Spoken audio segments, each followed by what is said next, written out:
11 septembre 2001.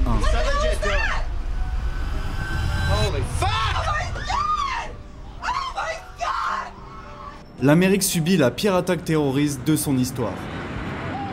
Dans tout le pays, c'est des millions d'Américains qui sont traumatisés. Le monde entier observe horrifié les images spectaculaires des deux tours jumelles qui s'effondrent en direct.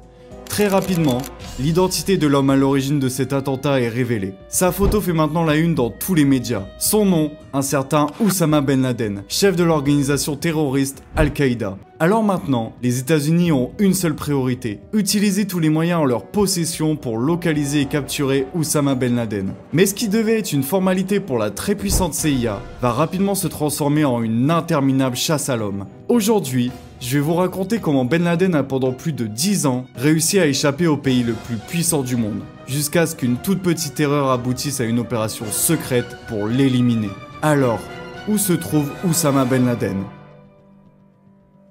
En réponse au 11 septembre, George W. Bush déclare dans un discours une guerre contre le terrorisme. Démanteler Al-Qaïda et retrouver Ben Laden devient une priorité absolue. Au QG de la CIA, une équipe spéciale est créée pour retrouver le chef d'Al-Qaïda. C'est plusieurs centaines d'analystes, d'enquêteurs, d'experts, d'agents de terrain qui sont mobilisés 24 heures sur 24, 7 jours sur 7 pour le traquer. La CIA bénéficie aussi de l'aide de la NSA et du FBI ainsi que des moyens presque illimités. Mais en fait, en vrai, ils savent tous déjà où il se cache Ben Laden, en Afghanistan. Alors Bush lance un ultimatum aux talibans. Il exige que Ben Laden et tous les dirigeants d'Al-Qaïda soient immédiatement livrés aux États-Unis.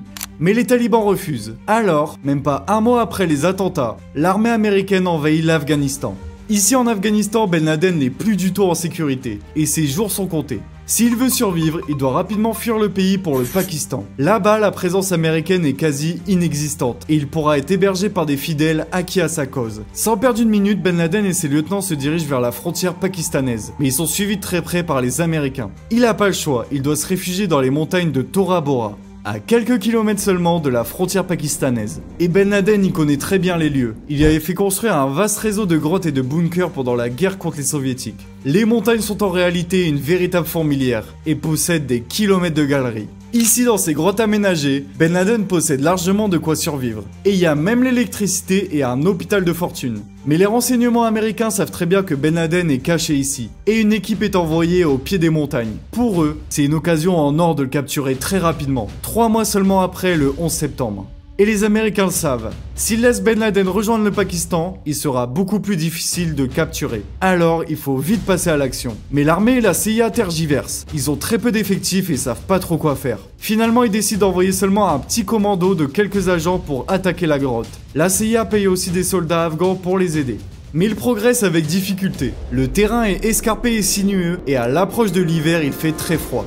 Ils font aussi face à la forte résistance des hommes de Ben Laden, qui gardent des positions lourdement armées. En soutien, ils demandent à l'armée des bombardements, et les montagnes sont pillonnées par l'aviation. Les forces d'Al-Qaïda sont forcées de se replier dans les grottes, et les soldats afghans arrivent à capturer des positions stratégiques. Pour la première fois, les Américains sont seulement à quelques centaines de mètres d'Oussama Ben Laden. Dans sa grotte, Ben Laden entend les bruits sourds des bombes. Sa fin est proche, il le sait. Il rédige même son testament. Mais il y a un truc que les Américains ont oublié. En Afghanistan, Ben Laden a encore beaucoup d'alliés. Ici, il est vu comme le héros qui a aidé les pays à vaincre les soviétiques. Alors avec l'aide de certains Afghans, Ben Laden arrive miraculeusement à s'échapper. Il a réussi, Ben Laden est au Pakistan. Ici, il est un peu plus en sécurité, et il va pouvoir souffler et se réorganiser. Les Américains viennent de laisser filer leur ennemi public numéro 1. La CIA n'a plus aucune piste sur sa localisation. Oussama Ben Laden a disparu. Ici aux USA, tant que Ben Laden ne sera pas encore retrouvé, la plaie du 11 septembre sera toujours grande ouverte. L'opinion publique met une énorme pression sur Bush et l'armée. Dans les médias, dans la rue, au travail et à la maison, tout le monde se pose la même question. Quand est-ce qu'ils vont capturer Oussama Ben Laden? Les rumeurs et spéculations circulent aussi rapidement. Certains disent qu'il est déjà mort, d'autres qu'il est gravement malade. Mais comme pour narguer encore plus les Américains, Ben Laden réapparaît plusieurs fois en vidéo. Ces vidéos sont vues comme un énorme aveu de faiblesse des USA. Comment un seul homme peut-il résister à la première puissance mondiale? Les USA ont quand même quelques pistes. Ils pensent savoir où il se cache au Pakistan, dans les zones tribales, une région semi-autonome du gouvernement pakistanais. Mais la zone est très vaste et elle est remplie de montagnes où on peut facilement se cacher. Les États-Unis cadraient la zone, mais encore une fois, aucune trace de Ben Laden. Et il faut dire que depuis qu'il a échappé à la mort à Tora Bora, Ben Laden ne prend plus aucun risque. C'est simple, il utilise absolument aucun moyen de communication électronique. Téléphone, ordinateur, tout est banni. Et tout ça, du coup, ça complique extrêmement la tâche de la CIA. De la côte ouest à la côte est, on commence à perdre espoir et à se faire une raison. L'ennemi de l'Amérique ne sera jamais retrouvé, et la page du 11 septembre ne sera jamais pleinement tournée. Mais ce que les Américains savent pas, c'est que secrètement la CIA a peut-être une nouvelle piste. À Tora Bora, les Américains ont quand même réussi à capturer des membres d'Al-Qaïda. Parmi eux se trouve Mohamed El-Khatani, qui est directement envoyé à la prison d'haute sécurité de Guantanamo. Là-bas, la CIA commence à enquêter sur lui, et il remarque quelque chose d'étrange. En prenant ses empreintes digitales, les enquêteurs se rendent compte qu'elles sont déjà présentes dans la base de données des renseignements américains. En fait, elles avaient déjà été relevées une première fois, dans un aéroport américain et juste avant le 11 septembre. Mais Al-Khatani n'avait pas pu rentrer sur le territoire américain à l'époque. La CIA décide de creuser un peu plus, et en observant les images de surveillance de l'aéroport, elle repère une voiture suspecte. En fait, cette voiture, elle appartient à Mohamed Atta, l'un des terroristes présents dans les avions le 11 septembre. Les enquêteurs font le lien évident. Atta était venu chercher Al-Khatani à l'aéroport pour qu'il participe lui aussi aux attentats. La CIA comprend qu'elle a mis la main sur le 20e pirate de l'air des attentats du 11 septembre 2001. Mohamed El-Khatani pourrait donc détenir des informations importantes sur Ben Laden. Et pour le faire parler, la CIA est prête à tout, quitte à même violer les lois et les droits de l'homme. Dans la frénésie post-11 septembre, elle a eu les mains totalement libres pour obtenir des informations des terroristes capturés. À Guantanamo, de nombreuses techniques illégales de torture ont été utilisées sur les prisonniers. L'une des plus horribles s'appelle le waterboarding. C'est une technique extrême qui consiste à simuler la mort par noyade. Et évidemment, Al-Khatani n'a pas échappé à ces méthodes. À l'époque, Bush et son administration étaient bien informés de tout ça, et ils ont tout fait pour couvrir ces débordements. Le pire, c'est que contrairement à ce qu'on pourrait penser, la torture c'est pas du tout efficace pour faire parler les prisonniers. De nombreuses études scientifiques le prouvent. Lorsqu'un détenu est torturé, son corps va subir un stress qui va largement altérer ses capacités cognitives. La personne va alors subir des pertes de mémoire, fournir des informations imprécises, ou même carrément mentir pour dire aux enquêteurs ce qu'ils ont envie d'entendre. D'après les experts, la meilleure façon d'obtenir des aveux, c'est un interrogatoire classique, bien préparé et intelligemment mené. Bush et son gouvernement en ont aussi profité pour faire passer le Patriot Act, une loi controversée, qui donne le droit au gouvernement de surveiller et d'intercepter toutes les communications des citoyens américains. Elle était d'abord destinée uniquement aux terroristes présumés, mais beaucoup d'abus ont été dénoncés, notamment par Edward Snowden. Bon, malgré tout ça, durant ces interrogatoires, El-Khatani donne un nom, celui d'Abu Ahmed Al-Kawati. Ce nom intéresse les enquêteurs, car d'autres détenus ont aussi parlé de lui. La CIA pense qu'Al-Kawati est l'un des messagers de Ben Laden. Les messagers en gros, c'est des personnes qui rencontrent Ben Laden physiquement, qui prennent ses instructions et lui permettent de communiquer vers l'extérieur, vu qu'il n'utilise aucun moyen de communication électronique. La CIA reprend espoir. S'ils arrivent à localiser Al-Kawati, il se pourrait bien qu'ils les mènent à Ben Laden. Mais il y a un petit problème, elle a absolument aucune information sur El-Kawati. En fait, El-Kawati, il est comme Ben Laden, il prend énormément de précautions sur sa communication, et lui aussi il n'utilise aucun moyen électronique. C'est un véritable fantôme. Mais les enquêteurs les plus expérimentés le savent. Un jour ou l'autre, El-Kawati relâchera la pression, et fera une erreur. Et lorsqu'il fera cette erreur, les Américains le sauront et pourront le localiser. Pour ça, elle collabore avec la NSA, le puissant service de surveillance des communications, qui a déjà placé sur écoute plusieurs membres d'Al-Qaïda. Dans les bureaux de la CIA, on prend son mal en patience, et les agents se demandent tous la même chose. Quand est-ce qu'Al-Kawati va faire une erreur? Nous sommes maintenant en 2010, et 4 longues années ont passé. Bon, avec le temps, pour Al-Kawati, les enquêteurs, ils ont perdu un peu espoir, faut l'avouer. Et ils ont mis la piste de côté pour travailler sur d'autres choses. Lorsque tout d'un coup, un matin, un agent débarque en panique dans le bureau des enquêteurs, et il dit « Les gars, il a fait une erreur ». Plus tôt, un analyste de la CIA a intercepté un appel téléphonique suspect entre un membre d'Al-Qaïda déjà surveillé et un inconnu. Et il y a de très fortes chances que cet inconnu soit Al-Kawati. Avec cet appel, ils ont réussi à surveiller ses déplacements grâce aux métadonnées et aux connexions de son téléphone aux antennes téléphoniques. Ils montrent qu'Al-Kawati fait régulièrement des allers-retours, ce qui peut correspondre avec son rôle de messager. Mais il y a un truc encore plus intéressant, il revient souvent vers un point fixe, la ville d'Abbottabad. Abbottabad, c'est une ville touristique moyenne, située environ à 50 km au nord de la capitale du Pakistan, Islamabad. Elle est connue pour être l'une des villes les plus riches et éduquées du Pakistan, et elle accueille aussi la meilleure académie militaire du pays. Mais surtout, elle est localisée loin des zones où les Américains concentrent leurs recherches. La CIA envoie sans perdre de temps une équipe à Abbottabad pour le retrouver.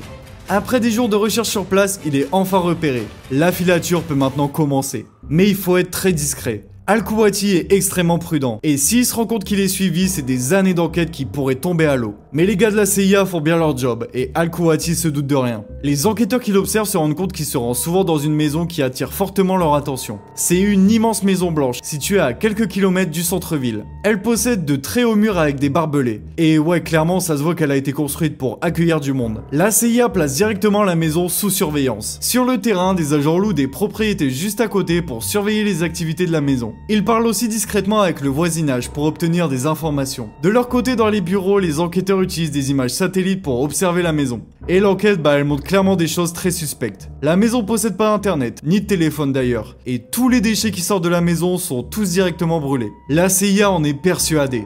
La maison accueille quelqu'un de très important. Et si c'était là que se cachait Ben Laden? Mais malgré toute la surveillance en place, il n'y a toujours aucun élément qui prouve que Ben Laden soit bel et bien présent dans la maison. Alors les responsables décident qu'il va falloir mettre en place un autre plan, bien plus ambitieux. Mais pour ça, il faut avertir le président.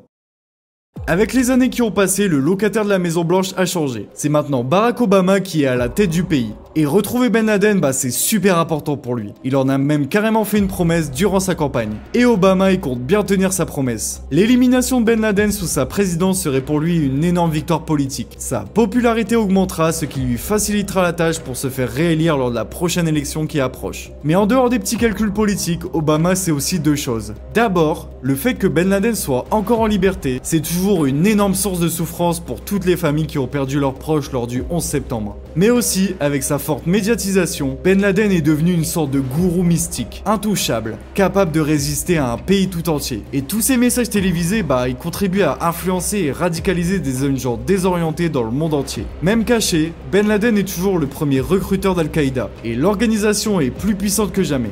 Éliminer Ben Laden voudrait dire affaiblir grandement Al-Qaïda, et permettrait d'éviter de futurs attentats. Mais malgré tous ces éléments, lorsque le directeur de la CIA lui raconte l'enquête et lui parle de la fameuse maison, Obama, il est un peu sceptique. Pour lui, ok, cette maison elle pouvait être habitée par un personnage important d'Al-Qaïda, mais que Ben Laden en personne s'y cache alors que la zone est urbaine et très peuplée, ça paraissait quand même peu probable. Mais la réunion d'après, les analyses de la CIA ont apporté de nouveaux éléments. Grâce aux analyses satellites, ils ont identifié qu'un homme de grande taille faisait régulièrement des balades dans le jardin du complexe. Ils l'appellent le promeneur, et ils pensent qu'il pourrait s'agir d'Oussama Ben Laden. Mais pour vraiment l'identifier, il faudrait utiliser des techniques de vérification risquées, qui pourraient éveiller les soupçons des habitants de la maison, et le promeneur pourrait disparaître à nouveau dans la nature. Obama, il aurait aimé en savoir plus, mais là il a vraiment pas le choix, il doit faire avec ce qu'il a. Avec toutes ces informations, la probabilité que le promeneur soit vraiment Oussama Ben Laden est estimée entre 50 à 80%. Obama repense à la fois où Ben Laden leur a échappé de peu à Tora Bora et aux 10 longues années de recherche qui ont suivi. Pour lui, c'est impossible de passer à côté d'une telle opportunité, même s'il est pas sûr que Ben Laden soit dans la maison. Alors il informe tous ses conseillers à la sécurité nationale. À la prochaine réunion, il veut un plan. Après des années de traque, l'Amérique repasse à l'attaque.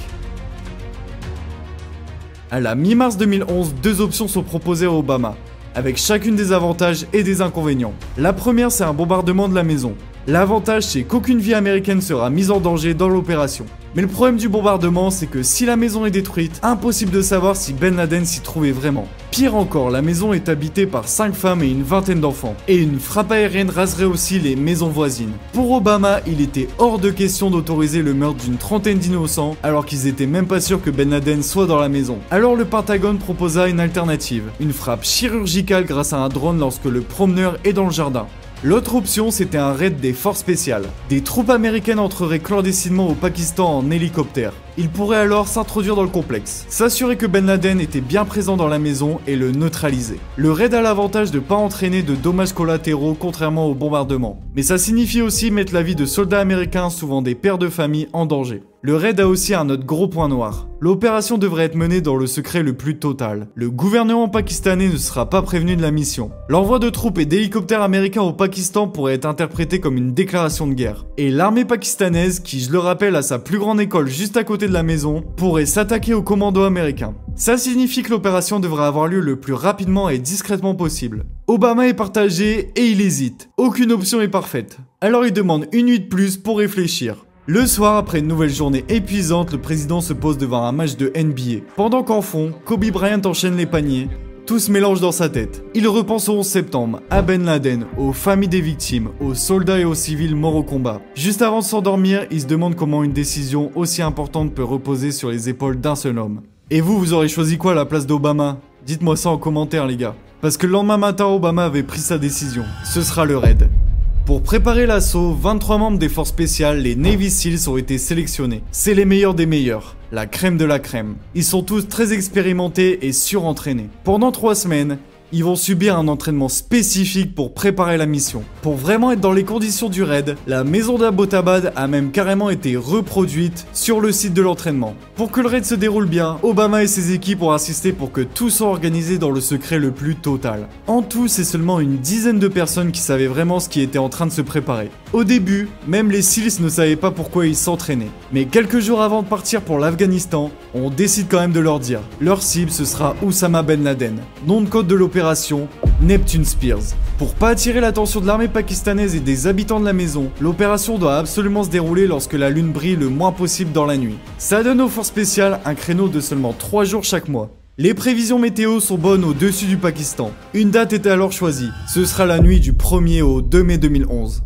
Ce matin-là, tel un dimanche normal, Barack Obama joue au golf avec ses amis. Comme d'habitude, il apparaît devant tout le monde avec sa coolitude teintée de nonchalance qu'il caractérise si bien. Mais à l'intérieur, en vrai, Obama bouillonne. 1000 questions se posent dans sa tête. Et si Ben Laden n'était pas dans la maison, combien d'années va-t-on encore le traquer? Et si dedans il y avait un bunker qui retarderait l'opération?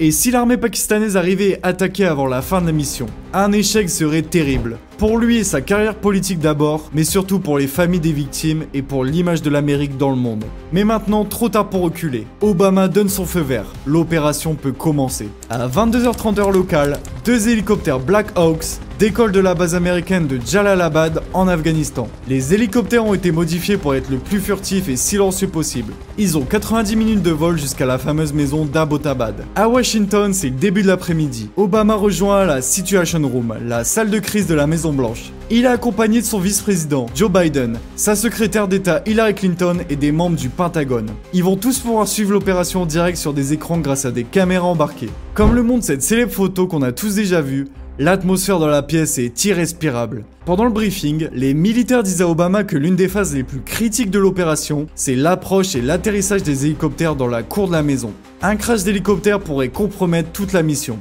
Les militaires précisent aussi autre chose. Le nom de code pour désigner Ben Laden sera Geronimo. Pendant ce temps, les hélicoptères s'approchent d'Abbottabad. L'une des opérations militaires les plus importantes de l'histoire américaine s'apprête à avoir lieu. Et elle a commencé de la pire des façons, car lors de la descente vers la maison, l'un des 2 hélicoptères commença à devenir instable, et le pilote perdit rapidement le contrôle. Mais il arriva quand même à se poser malgré tout, la queue s'écrasant sur les longs murs de la maison. Les SEALs débarquent sans attendre. Ils sont calmes, concentrés. Ils ont déjà fait ça des milliers de fois, et savent exactement ce qu'ils ont à faire. Ils avancent vers une porte de la maison qui est fermée. Ils décident alors de placer des explosifs pour l'ouvrir lorsqu'ils se font tirer dessus à travers la porte. La porte s'ouvre et l'homme est abattu. C'était le fameux Abu Ahmad El-Kuwaiti, l'homme qui, sans le savoir, les avait menés jusqu'ici. Les SEALs sont maintenant dans la maison. Ils le savent, elle fait 3 étages. Au premier étage, ils éliminent un homme armé avec une femme qui avait sauté devant pour le protéger. Pendant ce temps, d'autres soldats s'occupent de mettre en sécurité les femmes et les enfants qu'ils rencontrent. Au deuxième étage, ils rencontrent un autre homme armé d'une Kalachnikov. Il est aussi rapidement neutralisé. Ils le savent pas, mais c'était le fils d'Oussama Ben Laden. L'accès au 3e étage est barricadé, et pour les forces spéciales, c'est une formalité. Les soldats arrivent alors vers une pièce, avec une sorte de tapis vert qui sert de rideau.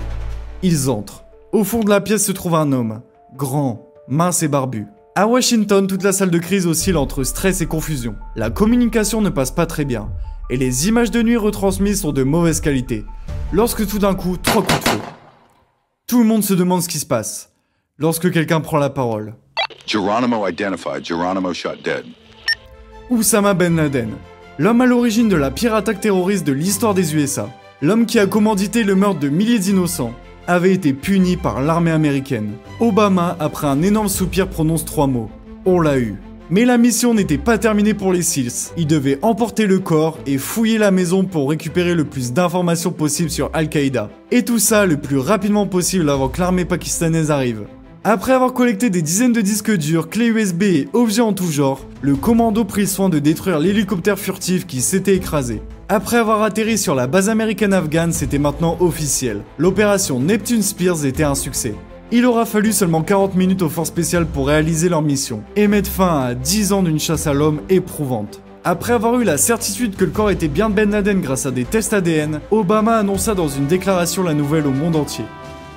Good evening. Tonight, I can report to the American people and to the world that the United States has conducted an operation that killed Osama bin Laden, the leader of Al-Qaeda. Dans tout le pays, c'est des milliers de personnes qui se retrouvent en liesse dans la rue pour célébrer ce moment. Mais Obama avait encore des décisions à prendre.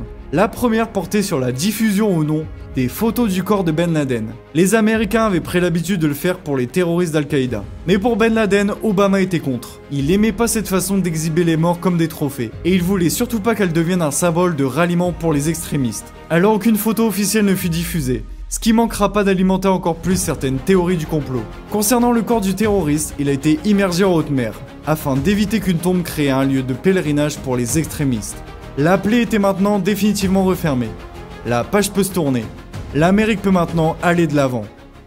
Avec le 11 septembre, Ben Laden prétendait agir pour défendre l'islam. Pourtant, ces actes horribles ont trahi toutes les valeurs que la religion défendait. Il se voyait en un leader du monde islamique, mais il est mort seul, isolé et décrié par les vrais musulmans du monde entier. Torture, guerre et surveillance de masse. De leur côté, les États-Unis ont tout fait pour l'éliminer, au point même d'aussi s'éloigner des valeurs qu'ils défendaient. Dans cette histoire, les deux camps semblent s'être égarés, tous les deux aveuglés par leur radicalité. Alors quand on se détourne autant de ces valeurs, peut-on vraiment dire qu'il y a eu un vainqueur ?